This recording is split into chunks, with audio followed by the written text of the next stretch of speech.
Let's talk about patient self-advocacy for a moment. Patients can sometimes feel like they're bothering their healthcare team with their comments and their questions. Why is it important for patients to speak up when it comes to symptoms and side effects? Yeah, I think the patients have to be their own advocates, right? Unless they do tell their teams about what they're going through, many times action will not be taken unless they're actually seeing their team in the real time. And sometimes that visit may not be happening for months. So it's very important to never feel that you're bothering the teams. And nowadays, with all these electronic ways where patients can communicate with the teams, I think patients are very aware that they can send a my chart message, for example, and somebody will get back to them within a day. So I think that is really important, and the way they can communicate with their teams has also evolved.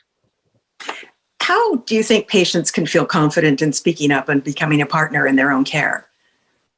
I think they have to, tell their doctors during their visit that they would like to, whatever their expectations are and what they would like their teams to do to fulfill those expectations. I think that's the best way I can say this, that they should always speak up no matter what. And if they feel that their concerns about treatment are not being heard, then they should let their treatment teams know and ask like what alternative treatments there may be, or if their life goals have changed. Sometimes patients want to get aggressive treatment and sometimes they just don't want to go through it anymore, and they should let their teams know. So adequately, the goals of care can be modified. If a patient isn't feeling confident with their treatment plan or their care, should they consider a second opinion or consulting a specialist? Absolutely. I think every patient has a right to consult second opinions or get second opinions or even more opinions if they want to make the right decision.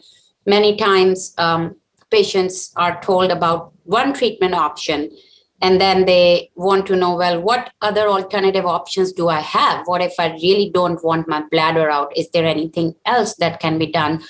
So they should be seeing a radiation oncologist in that case. And I think the way we can really make a difference and offer multidisciplinary care is to have the patient see a surgeon, a radiation oncologist, and a medical oncologist. That's true multidisciplinary care for anybody with localized disease.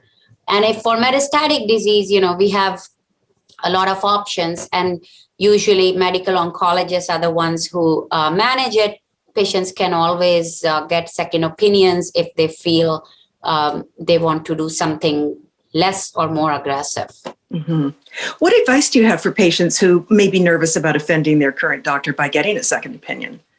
That's a great question, Catherine. And I know a lot of patients feel that their doctors may feel offended. But in my experience, if my patients are not local, or I actually encourage them to go get second opinions and even make referrals to places which may have trials if we don't have that. And it's always good to have the patients be able to decide.